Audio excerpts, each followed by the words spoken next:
programa E Agora, José? Notícias comentadas sobre educação pública e privada. Transmitido pela Cultura Online para todo o Brasil. Produção e apresentação Ivan Cláudio Guedes. Direção e supervisão do jornalista Felipe de Souza.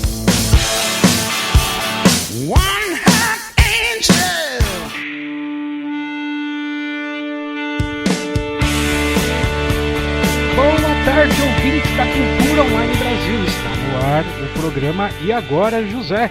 Um programa que discute a educação. Meu nome é Ivan Cláudio Guedes. É sempre um enorme prazer discutir com vocês as notícias da educação. Juntamente com a Cultura Online Brasil, você acompanha aos domingos, das 18 às 19 horas, as principais notícias da educação, sempre acompanhado, é claro, das nossas análises e das nossas críticas. Desfrute de um programa de web rádio. Sim, web rádio. Sim, um programa de web rádio. Assim você pode continuar navegando enquanto nos ouve. Esperamos que este programa lhe traga boas críticas e reflexões. Não se esqueça, entre em contato com a Cultura Online Brasil através do site culturaonlinebrasil.net e também através do site culturaonlinebr.org e deixe lá seus comentários, suas críticas e suas sugestões.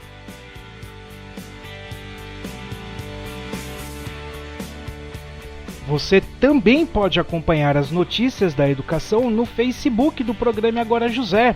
E por lá também pode encaminhar suas notícias, suas sugestões, sua opinião. E por fim, recomendo também que acesse o nosso canal do YouTube do programa Agora José e acompanhe por lá os programas passados. Gostaria de mandar o meu forte abraço para o nosso jornalista e editor-chefe Felipe de Souza e para os nossos colaboradores e amigos parceiros Edna Opeso, Omar de Camargo e o professor Fábio Luiz. Bom, vamos começar as notícias da educação. Hoje eu gostaria de discutir com vocês um caderno suplementar da Folha de São Paulo que traz como título O Novo Papel da Escola. Este caderno suplementar é parte de um fórum de inovação educativa realizada em Tucarena, no estado de São Paulo, e que tem várias personalidades ali discutindo a educação. Dentre elas nós temos o professor José Pacheco, ele que é o cofundador da Escola da Ponte em Portugal, Tawane Nogueira, que é gestora de escola, Américo Matar, diretor-presidente da Fundação Telefônica Vivo, Mozart Ramos, diretor do Instituto Ayrton Senna. Quem mais que nós temos aqui? A Maria Alice Setúbal, ela que é presidente dos conselhos do SEMPEC e da Fundação Titi Setúbal. Juliano Bittencourt, ele que é sócio fundador da Hard Fun Studios, que atua no desenvolvimento de tecnologias inovadoras para a educação. E uma grande galera aqui participando deste evento. Rocieli Soares da Silva, Ana Penido, Tabata Amaral, Flávio Vicentim, a Cláudia Duarte, quem mais tem aqui? Tem gente a dar com pau, a Priscila Cruz do Movimento Todos pela Educação, Miguel Thompson, o César Calegari, Helena Singer, Eli Graner, o José Moran, ele que é professor de tecnologias da USP, fundador da Escola para o Futuro, enfim, tem uma grande galera aqui discutindo as questões recentes da educação, os problemas da educação e os novos caminhos que a educação trilha já nessa segunda década do século XXI. Afinal de contas, estamos em 2016, mais precisamente em novembro, já partindo aí para o final de 2016 e com um pezinho já em 2017. Então, vamos utilizar este material disponibilizado pela Folha de São Paulo. Você pode acompanhar toda essa discussão, vários vídeos, vários textos, várias fotos no site folha.com/Inovacal, tudo junto, né? Inovacal Educativa, seria educação educativa, inovação educativa, só que sem os acentos, né? folha.com/Inovacal Educativa. Vamos lá. A educação inovadora deve ter participação ativa dos estudantes, sem dúvida. Vamos trazer aqui algumas reflexões e algumas críticas que possa nos ajudar a compreender melhor esse papel da escola no século XXI, algo que já vem sendo muito discutido, inclusive a gente aqui do programa Agora José. Se você é um recém-ouvinte, no YouTube nós temos uma lista de 9 vídeos, cada vídeo aí com mais de 1 hora de duração, discutindo a Carta da Unesco, né, redigida por Jacques Delors e vários outros colaboradores, que é Educação, um Tesouro a Descobrir, um relatório publicado no Brasil em 1996, que traz as concepções de educação da Unesco. E a partir daí nós temos uma vasta discussão sobre a reconfiguração do papel da escola. E agora, recentemente no meu canal, IC Guedes, eu publiquei uma lista com 8 vídeos tratando das tendências pedagógicas. Por que é importante, e eu bato muito nessa tecla, por que é importante que que os nossos professores conheçam com mais propriedade as tendências pedagógicas, porque as tendências pedagógicas elas exprimem ali, ela apresenta a visão de mundo e consequentemente a visão que esse professor tem sobre a escola. Então, se ele é liberal, se ele é progressista, se ele é tecnicista, se ele é, enfim, nós temos 8 vídeos, eu tenho 8 vídeos no meu canal discutindo as tendências pedagógicas para que a gente possa realmente construir a nossa identidade pedagógica e conseguir observar as concepções pedagógicas dos nossos colegas para saber exatamente o que nós queremos da área da educação.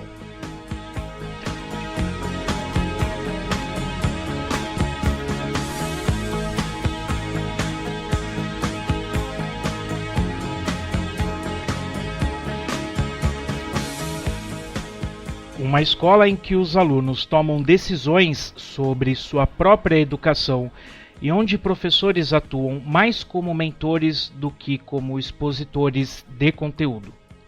Este foi o fio condutor do Seminário Inovação Educativa promovido pela Folha, em parceria com a Fundação Telefônica Vivo, que lotou o Tucarena, em São Paulo, nos dias 22 e 23 de novembro de 2016. Para inovar em educação, dizem os debatedores, professores, pesquisadores, gestores e ativistas, é preciso colaboração entre alunos e professores. Mas, os alunos devem participar ativamente do processo de aprendizagem. Um exemplo de escola inovadora nos moldes apontados pelos especialistas fica em Heliópolis, a maior favela de São Paulo, na Zona Sul. Lá, a Escola Municipal Campos Sales, alunos decidem o que vão aprender e trabalham em grupos, guiados pelos professores. Não há portas em sala de aula. O projeto se iniciou há 21 anos porque os estudantes não estavam aprendendo, disse a gestora da escola, a Tauane Nogueira, no evento. O modelo é similar ao da Escola da Ponte de Portugal, que é referência na área, cujo cofundador, o José Pacheco, também esteve no seminário. Para Pacheco, é essencial que professores escutem anseios dos alunos. As escolas são pessoas, não prédios, nas palavras de Pacheco.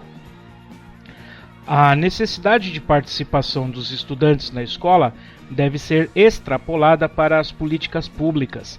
Com base nessa ideia, a atual proposta de reforma curricular do ensino médio encaminhada pelo governo federal por medida provisória foi criticada pela falta de participação da sociedade, inclusive de alunos. A gente concorda que a reforma do ensino médio seja urgente, diz Tabata Amaral, do movimento Mapa da Educação. O ponto de divergência, afirma, é a forma como a proposta foi conduzida. Egressa da escola pública e formada em política por Harvard, Amaral defendeu que o governo busque ativamente ouvir a sociedade. O encaminhamento da reforma via medida provisória foi uma necessidade, de acordo com o governo. Como se coloca a educação em debate em meio a uma agenda competitiva do Congresso? Diz Rocieli Soares da Silva, que é secretário de Educação Básica do MEC. No modelo inovador de ensino proposto por especialistas no evento, os professores têm de aprender a atuar como orientadores, inclusive no uso de tecnologias como instrumento de aprendizado. Com o papel de mentor, o professor pode guiar os alunos também fora da escola. A inovação não está só na sala de aula, mas na capacidade de instigar o aluno para fora, diz Mozart Ramos, do Instituto Ayrton Senna, que também esteve no seminário. E sim, os jovens querem tecnologia no aprendizado. Segundo o estudo Juventude Conectada, apresentado por Américo Matar, da Fundação Telefônica Vivo, 92% dos jovens dizem que a internet possibilita maior capacidade de pesquisa e estudos. O professor tem um papel relevante de ajudar no senso crítico deste aluno.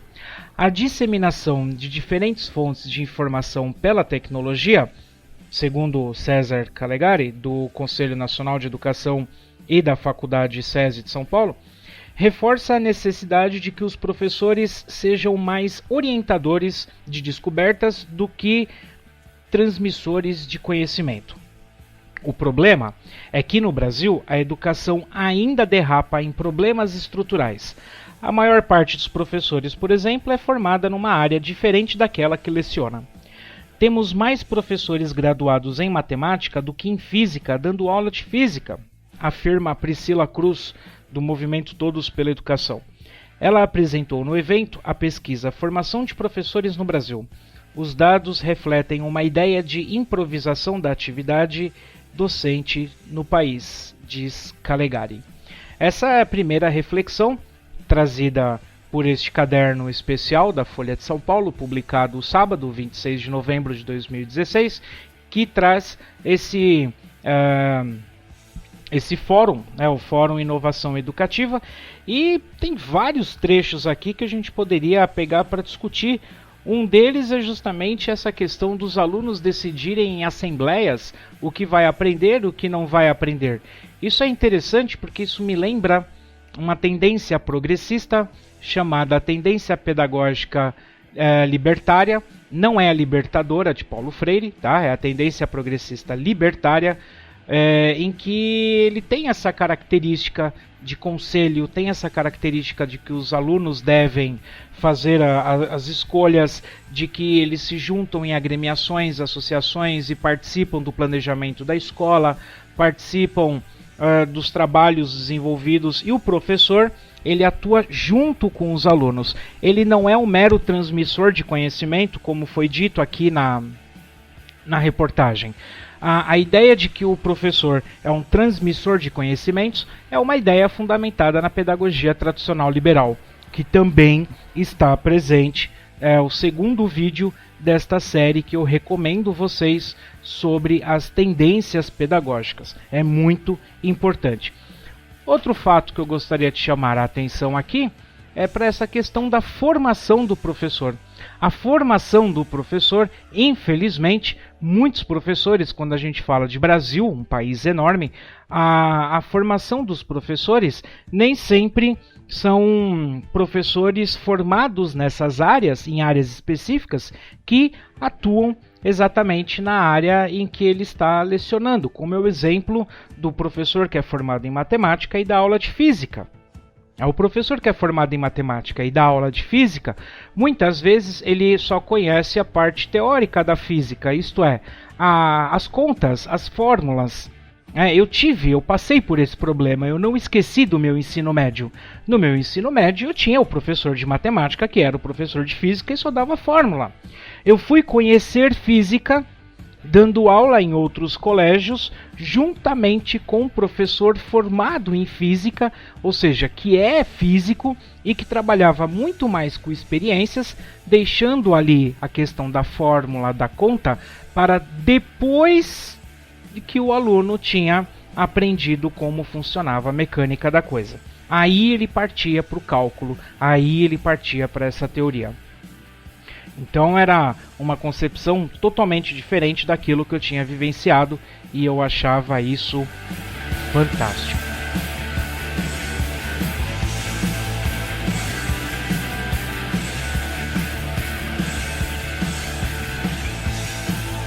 Se fosse possível voltar ao século XIX, encontraríamos uma sociedade muito diferente da atual, com transporte animal, urbanização limitada e poucos recursos médicos.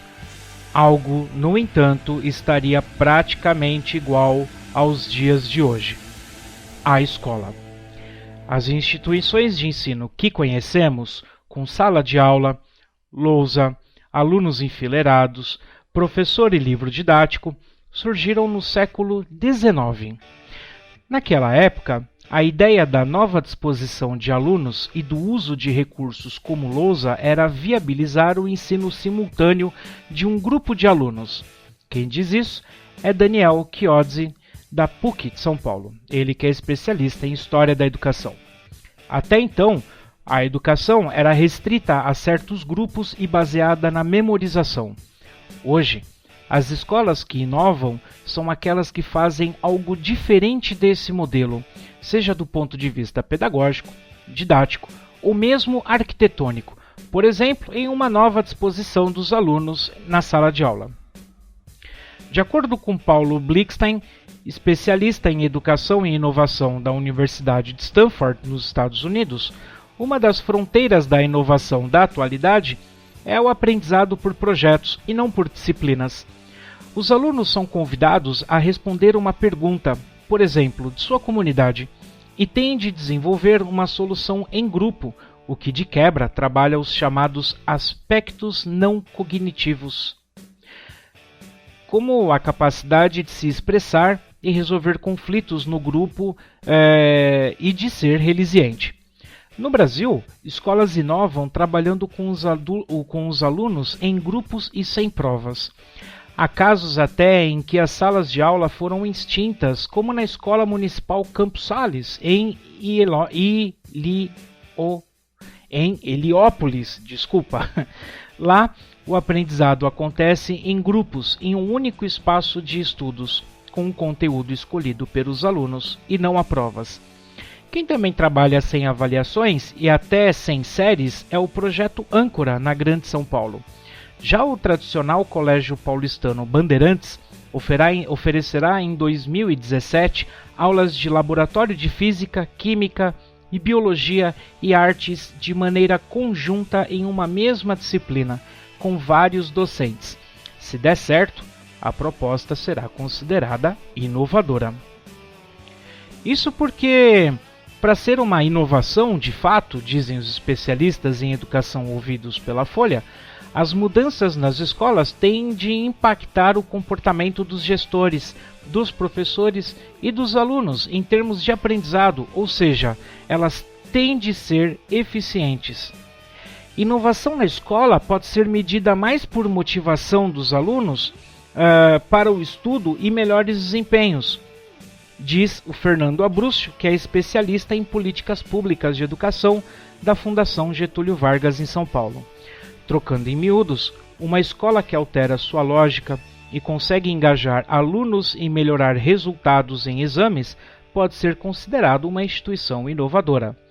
Trata-se de criar e implementar com sucesso novas ferramentas, metodologias ou modelos, afirma Rafael Parente, que é fundador do LAB, o Laboratório de Inovação Educacional, uma ONG que desenvolve estudos na área. Para Chiodzini, da PUC de São Paulo, é importante não restringir a inovação na educação apenas a aspectos tecnológicos, caso, por exemplo, de instalação de lousa digital. Inovação tecnológica sozinha não melhora os resultados na educação. Se usarmos a tecnologia apenas para fazer o que sempre fizemos, será decepcionante, diz Richard Culata, especialista dos Estados Unidos em educação do governo Barack Obama. É interessante quando a gente estuda a história da educação, porque a gente começa a comparar como era no século XVI, século XVII, século XVIII, XIX, XX e como está hoje no século XXI. E a gente observa que, infelizmente, pouca coisa mudou. A estrutura dos prédios propostas no final do século XIX, início do século XXI, reproduzindo a estrutura das fábricas, ela ainda está presente. Ainda se faz presente colocar os alunos um atrás do outro, os conteúdos que são segregados, um conteúdo não conversa com o outro, a utilização de giz e lousa para escrever textos na lousa, o que eu acho assim o fim da picada, né? Ficar escrevendo texto em lousa. Imagina que os alunos têm um livro disponível, os alunos têm acesso à internet, a escola tem acesso à internet, a escola recebe livros, e aí você fica passando texto na lousa. Isso para mim é uma tremenda perca de tempo, enrolação, falta de planejamento, enfim, eu tenho severas críticas a essa questão de ficar passando texto na lousa. E não é só isso não, tá? A própria estrutura da escola, a organização das disciplinas, a forma como a aula é dada, enfim. Quando a gente passa a estudar a história da educação, você vê que tudo mudou, você vê que o século mudou, a sociedade mudou, a tecnologia mudou, as culturas mudaram, os valores mudaram, e a estrutura da escola continua a mesma.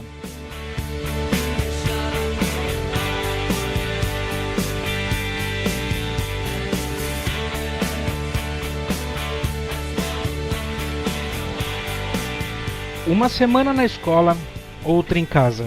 Assim funciona a pedagogia da alternância incorporada por algumas escolas rurais no país.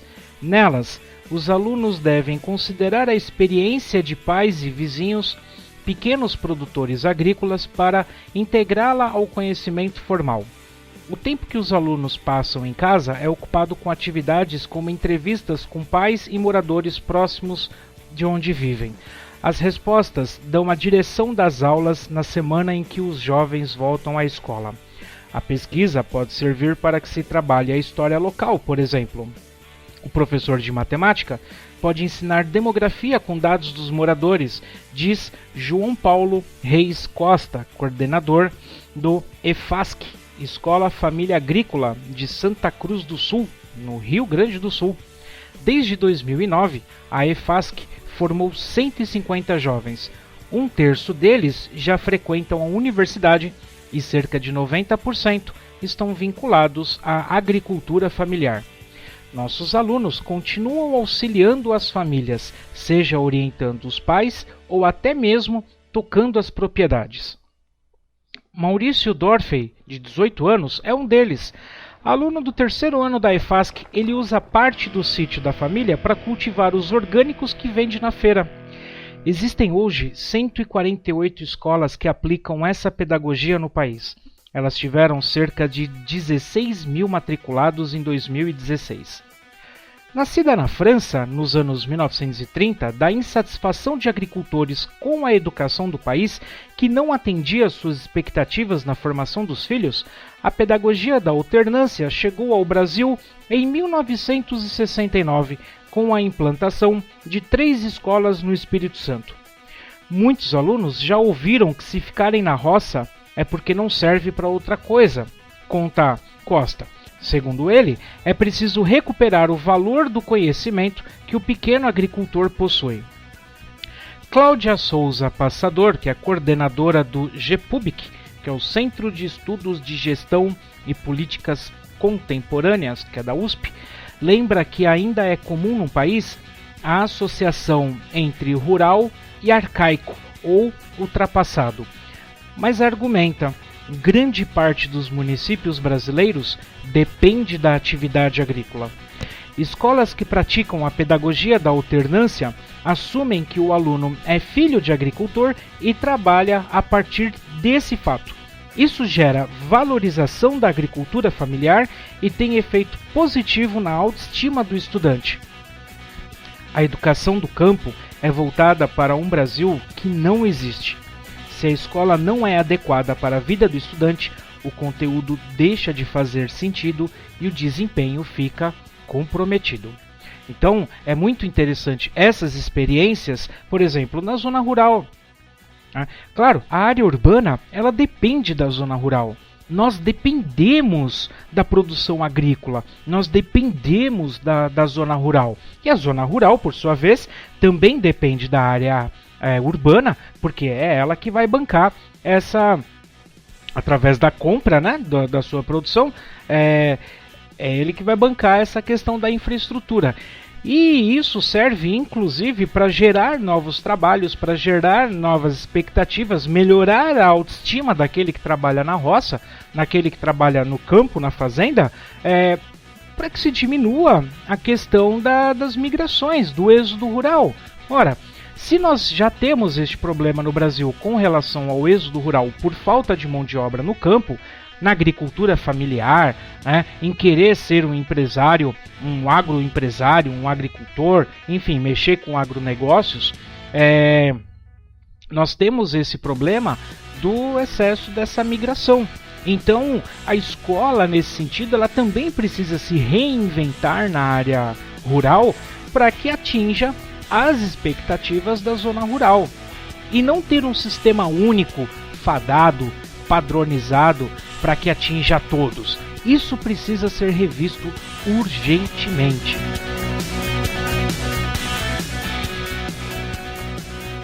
A sua escola de amanhã lembrará muito mais um laboratório, uma oficina, uma estação de televisão do que a escola de ontem e ainda de hoje. A reflexão poderia vir de um badalado centro de estudos de inovação em educação nos Estados Unidos ou na Finlândia, mas quem fala essa frase é Anísio Teixeira, ele que viveu de 1900 a 1971, baiano de Caeté, e já faz tempo, foi em 1963. O professor, ou mestre, segundo Anísio Teixeira, seria como um operador de recursos tecnológicos modernos para apresentação e o estudante da cultura moderna. Nelson Preto, professor da Faculdade de Educação da Universidade Federal da Bahia, pontua: Anísio já falava em espaços coletivos de produção de conhecimento. Como aponta o pesquisador, conceitos mais presentes no campo da inovação educacional, como autoria, autonomia, cooperação, educação por projetos, função do trabalho do professor, já aparecem na obra de Anísio Teixeira, assim como se encontram nos trabalhos de outros pensadores brasileiros, como Paulo Freire e Darcy Ribeiro. Estudioso da presença da tecnologia na educação, Preto diz que o desafio para inovar não envolve só o acompanhamento do interesse do jovem conectado de hoje, mas sim abrir portas. Para a socióloga especialista em inovação na educação, Helena Singer, há um senso comum de que inovar é incluir na escola coisas modernas para atualizar o modelo existente, sem propor outro. É difícil romper o núcleo duro de que é uma escola com séries, notas, aulas por disciplinas. Singer ressalta que, mesmo nas experiências inovadoras das escolas de Teixeira, chamadas Escola Parque, e nos centros de educação integrada de Darcy Ribeiro, não houve grande ruptura a esse núcleo duro. Em 2015, o Ministério da Educação fez um mapeamento de iniciativas inovadoras e criativas sob a coordenação de Singer. O projeto elencou 178 escolas de educação básica de todo o país. São organizações que, de alguma forma, inovaram em gestão, currículo, ambiente, método ou articulação com agentes da comunidade. Localizado em Cotia, na Grande São Paulo, o projeto Âncora é uma das iniciativas que aparecem na lista com inovações nessas 5 dimensões. Os alunos não são divididos em séries ou por idade. Não há aulas de 50 minutos, nem provas. A Escola da Ponte de Portugal, que é referência internacional em inovação, é mais que uma inspiração. O educador José Pacheco, idealizador da Ponte, é mentor do Âncora. A começar pelo picadeiro de circo no centro da escola. A impressão ao primeiro visitante é que ali não se ensina nada de sério. Não tem aula, não tem turma, não tem série, mas tem uma busca coletiva na conquista da autonomia de todos em com todos, explica a coordenadora geral, Cláudia Duarte. Essa autonomia, construída com os alunos, permite que eles definam a agenda do dia e os horários a seguir, sempre acompanhados de perto pelos professores. Os alunos têm contato com o circo, música, informática, skate e o conteúdo previsto nos parâmetros curriculares. O que fazemos não é novo, mas é sim transformar teoria em prática. A escola, que desde 2012 só atende ensino fundamental, vai iniciar o ano que vem o ensino médio. O estudante Lohan Machado, de 14 anos, que está no Âncora há 4 anos, se diz aliviado por não precisar mudar de escola. Ele diz: conforme os problemas foram aparecendo, nós mesmos demos uma solução, referindo-se às assembleias em que os alunos decidem questões da escola. Para iniciar o ensino médio, a escola ouviu estudantes e familiares e dialogou com as empresas vizinhas para parcerias. O ensino médio tem uma crise porque os jovens não veem sentido naquilo, por isso precisamos ouvi-los, diz a coordenadora pedagógica Edilene Morikawa. É muito interessante esses projetos, tanto o projeto Âncora, né, da Escola da Ponte, quanto o outro projeto que eu estava lendo até agora há pouco, da Campus Sales.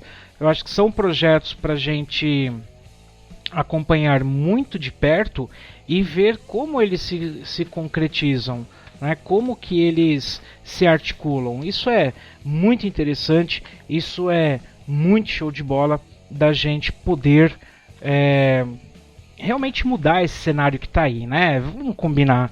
Eu que já estou aqui há algum tempo, acho que desde 2011, se eu estiver muito enganado, fazendo o programa Agora José, é sempre o mais do mesmo. Já passou da hora de mudar, né? Já passou da hora de procurar outras alternativas, já passou da hora da gente descer do tablado e voltar a estudar para fazer algo diferente. Já passou da hora, já cansei desse sistema que nós temos. Se ensinar a ensinar não é tarefa fácil, formar alguém que também inove no ensino é um desafio e tanto. Vou repetir. Se ensinar a ensinar já não é tarefa fácil, formar alguém que também inove no ensino é um grande desafio. Qualquer professor deve ser capaz de lidar com o conteúdo, didática e competências interpessoais como trabalho em equipe e com alunos de diferentes contextos sociais, diz o cientista político Fernando Abrúquio, especialista em políticas públicas de educação da FGV e autor do estudo sobre formação dos professores brasileiros. Inovador é aquele profissional que traz novidades para a sua atividade com bons efeitos sobre os alunos, como o aumento de interesse e de aprendizado.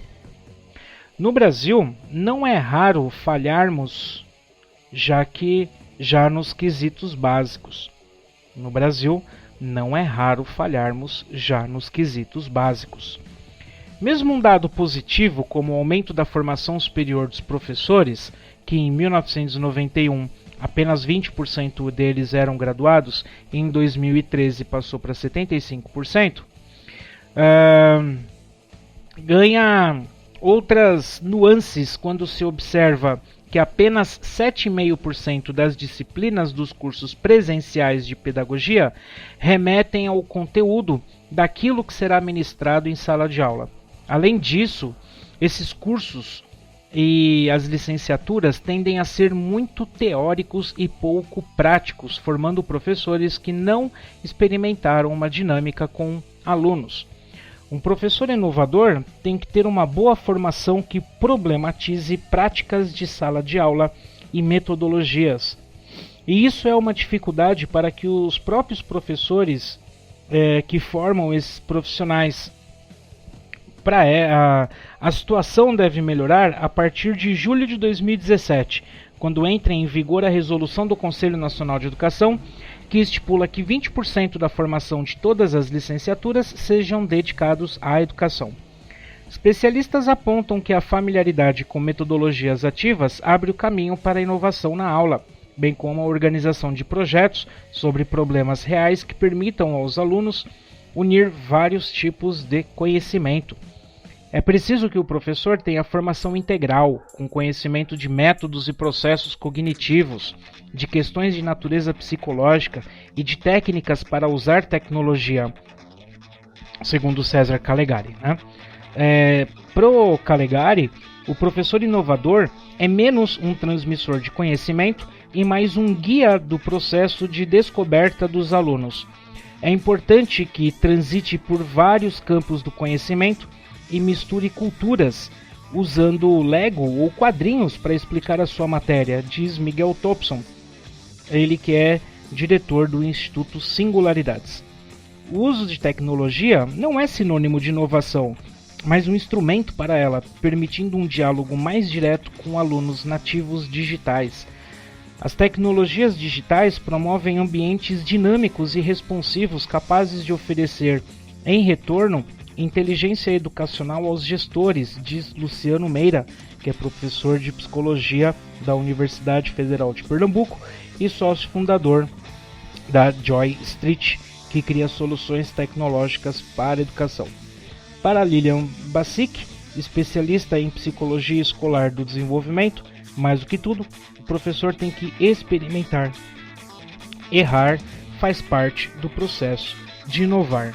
Sem dúvida, fecho com ela nessa reflexão.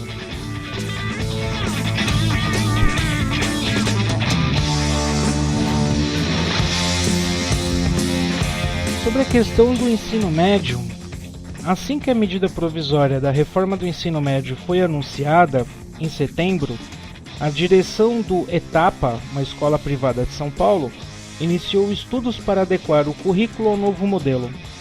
A principal mudança prevista no texto apresentado pelo governo, que tem provocado manifestações de estudantes, é a flexibilização da etapa. Um conteúdo comum deverá ser tratado na primeira metade do ensino médio, e no restante da grade o aluno escolherá uma área para se aprofundar entre 5 opções: linguagens, matemática, ciências humanas, ciências da natureza ou ensino técnico profissional. Apesar de haver confusão sobre a reforma, o fato do aluno escolher as disciplinas desde que haja um currículo mínimo pode influenciar soluções criativas, diz Edmilson Mota, do Etapa. Para Eduardo Deschamps, presidente do Conselho Nacional de Educação, essa abertura torna a reforma propícia para inovar modelos atuais.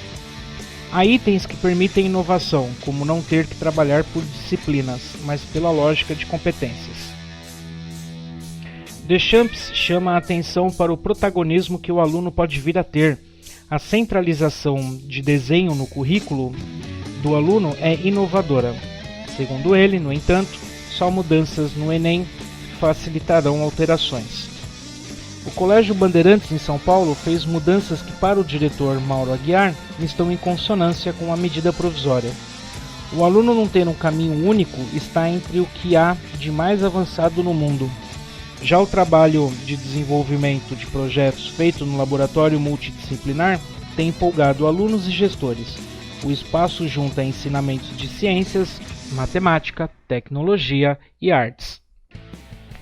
Aos 15 anos, Luísa Bronsato Mota conta que desenvolveu em aula um protótipo de capa de celular que recarrega o aparelho com uma manivela.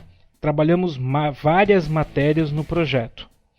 Quando o governo editou a medida provisória, estudantes de vários estados ocuparam escolas contra a proposta. Para Paulo Carrano, do Observatório Jovem da Universidade Federal Fluminense, o projeto erra na forma e no conteúdo. Sem envolvimento de professores e alunos na discussão, não haverá mudanças. Não deveria haver uma parcialização do saber. Especializar logo após o primeiro ano é sonegar ao estudante uma formação integral. Sobre essa discussão do ensino médio, já temos aí alguns programas que você pode acompanhar no nosso canal no YouTube, inclusive eu, né, no meu canal também no YouTube, no IC Guedes, você pode achar alguns vídeos em que eu discuto sobre essa questão do ensino médio. Eu gostaria de trazer agora uma reflexão sobre a questão numa escola no Japão. O Japão é muito elogiado pela qualidade da sua educação infantil. Inclusive, uma das principais autoras aqui no Brasil sobre esse tema, a professora Chizuko Kishimoto, ela é uma das principais especialistas quando se fala sobre a brincadeira na educação infantil. Ela tem vários artigos comparando a educação infantil no Japão e no Brasil. E nessa reportagem especial, nesse caderno suplementar da Folha de São Paulo, publicado no dia 26 de novembro de 2016, há uma reportagem falando sobre a questão da educação infantil no Japão. Então acompanhe comigo. Quase 60 crianças de 3 a 6 anos correm no telhado da escola. Uma delas escorrega e vai parar no gramado. Poderia ser uma tragédia, mas no Jardim da Infância Fuji é só mais uma brincadeira. O prédio, em forma de rosca oval, contrasta com os caixotes de alvenaria que caracterizam as instituições japonesas e trouxe fama à escola. Com um pé direito de 2,1 metros, mais baixo do que os tradicionais 3 metros, o teto é coberto por um piso de madeira que forma uma pista infinita. Mas a maior inovação está no térreo. As salas de aula sem paredes. Amplas vidraças deixam de ver o lado de fora e as portas corrediças vazadas se abrem para o pátio interno. Armários de madeira servem de divisórias e permitem aumentar ou reduzir o espaço. Não há isolamento acústico nem visual. A ideia é que as crianças se concentrem não por obrigação, mas porque estão interessadas. Tudo na arquitetura foi pensado para ser uma ferramenta de ensino, diz o diretor da Fuji, Sekishi Kato. Seguindo o método montessoriano, ele defende que as crianças aprendam pela ação, experiência própria e dificuldades que encontrarem. Torneiras não ligam sozinhas para que as crianças desenvolvam a motricidade fina. O pátio é irregular para promover equilíbrio e forrado de grama no verão e neve no inverno, ou algo intermediário nas estações. Os pequenos também cultivam uma horta comunitária. No final de outubro, divertiam-se lavando batatas roxas que haviam colhido. Os tubérculos, símbolos do outono para os japoneses, serviriam de modelos numa sessão de desenho antes de serem cozinhadas e comidas por todos, cerca de 600 alunos e 100 professores. A sala dos profissionais é totalmente aberta e de uma mesa virada para o pátio interno, o diretor vê tudo e é visto por todos. Isso cria proximidade, afirma Kato. Enquanto conversa com a Folha, as crianças o tratam com familiaridade, trazem bilhetinhos, acenam e chamam. é um comportamento inusual na sociedade japonesa em que se deve cumprimentar o diretor com reverência, chamá-lo de senhor e usar a forma de tratamento polida. Fundada em 1971, a escola foi dirigida pelo pai do Kato até 2000, quando ele assumiu. O novo prédio, concebido pelo casal de arquitetos Takaharu e Yui Tezuka e pelo próprio diretor, foi inaugurado em 2007.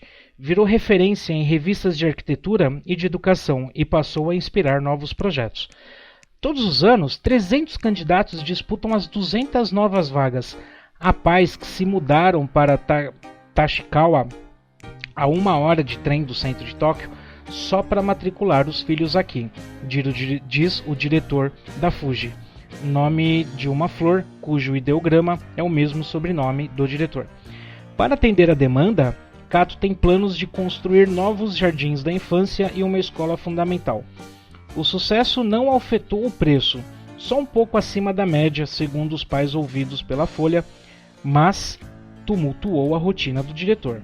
No dia desta reportagem, ele já havia recebido uma delegação de 30 chineses e ainda daria entrevista à Universidade de Honsei, em Tóquio.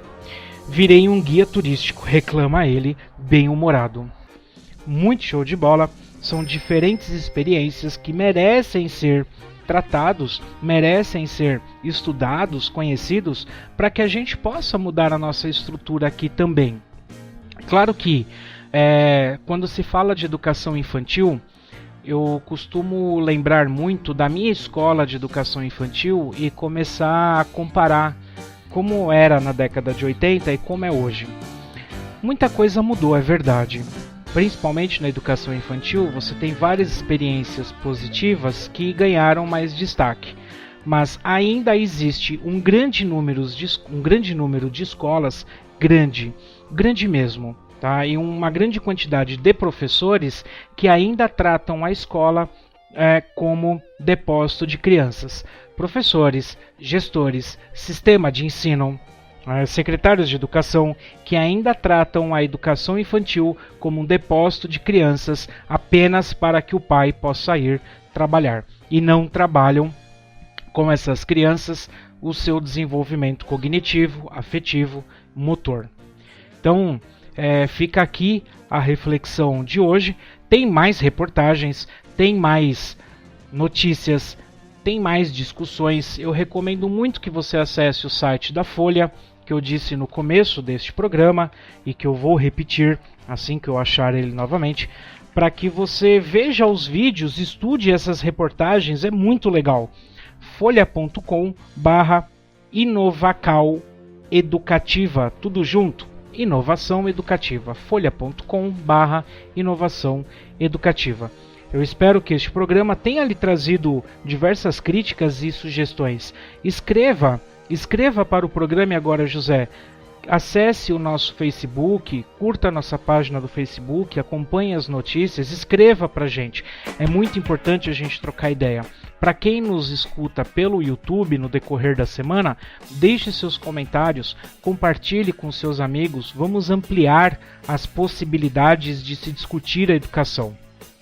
Bem, às 20 horas vem aí Felipe de Souza com Noites de Domingo. Acompanhe toda a programação da Cultura Online Brasil através do site culturaonlinebrasil.net e culturaonlinebr.org. Desejo a todos e a todos uma excelente semana e até o próximo programa. E agora, José?